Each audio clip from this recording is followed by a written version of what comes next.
I could have gotten there in 3 years. Do you know when the Grateful Dead had their big swan song in Chicago? They did a series of shows, and it was supposed to be their last shows. Anybody knows anything, it wasn't going to be their last shows. They just say that so they sell tickets, but it's like 20, $30 million on that. I mean, there was a lot of money to be made with the Grateful Dead, and I knew I had them I had them, man.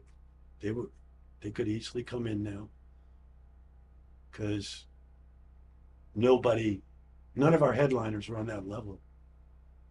We had like String Cheese Incident, who later became kind of big, and a group called Mountain, and we had Fishbone. These were cult bands, but so I was right there close to like blowing the whole thing up big time.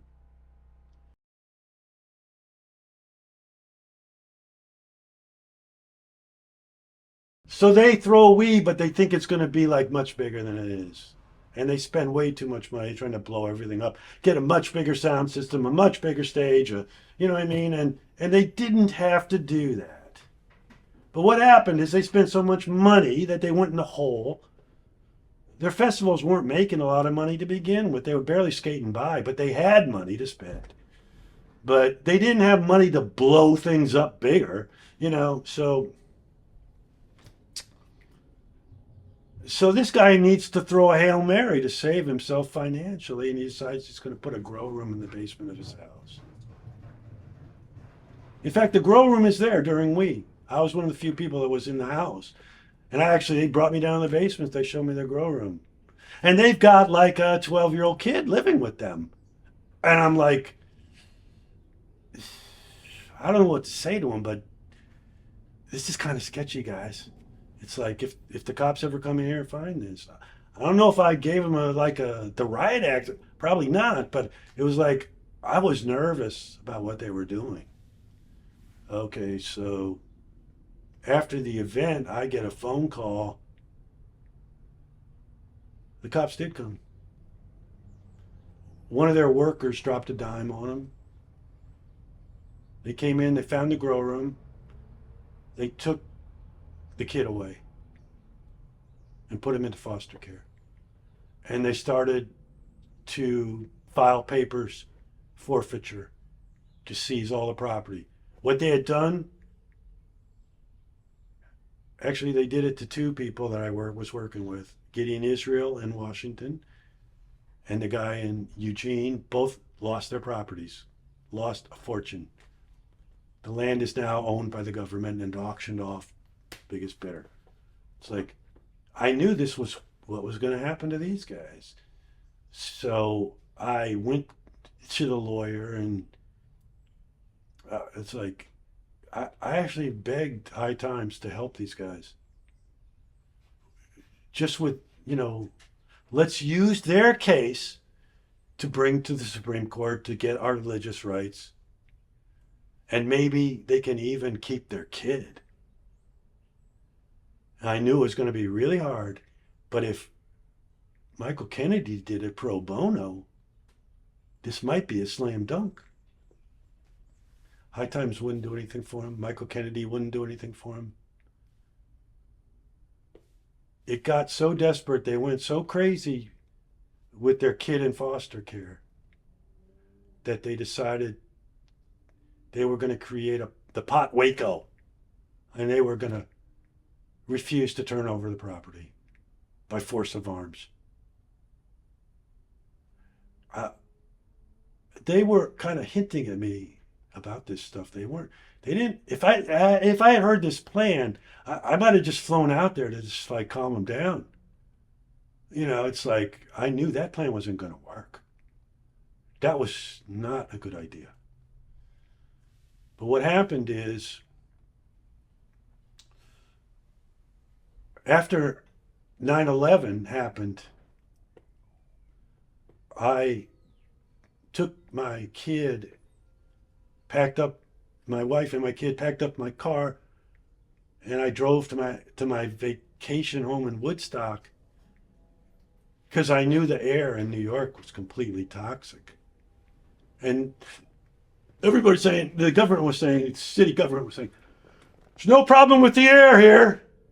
I mean, if you have any idea how much cancer was created by the dust from the towers. But I was smart enough to realize, get out of town now before they close the bridges.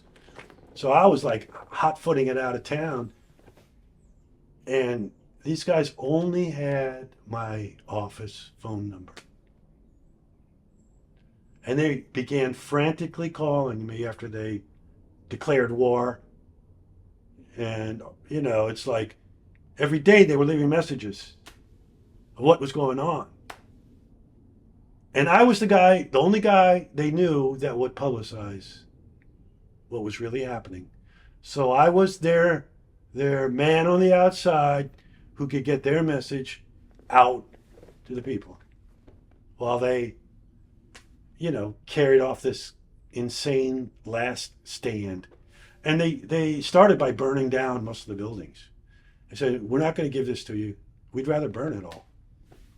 And they burned everything down except the house they were living in. But they said, we're going to burn that too. And, you know,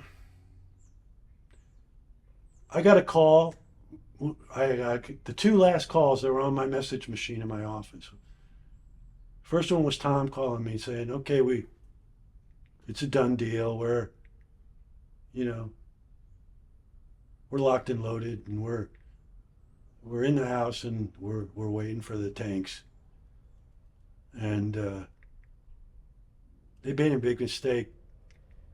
News helicopters were flying over, and they fired a gun, like some pop gun, at the news helicopter. But that's a federal crime that immediately brought the FBI into the case. That really pissed off the police because, see, the police knew they thought they were firing at a police helicopter. And they weren't going to allow police cars to come into their property. They were going to shoot the police. Just like the people at Waco did. And they were going to call it self-defense. But the state police and the FBI immediately put a ring of snipers around the property, and I think they put a plant inside the house with them who helped with the luring of Tom outside the house. And then Tom went to get this is so stupid, they were so ill prepared. He left to get a coffee pot so he could have coffee. And when he's bringing the coffee pot back, the 19-year-old kid who was with him, following him around, who they've allowed in the house, he goes down to tie his shoe. And like 7 bullets hit Tom all over. He never saw anything coming.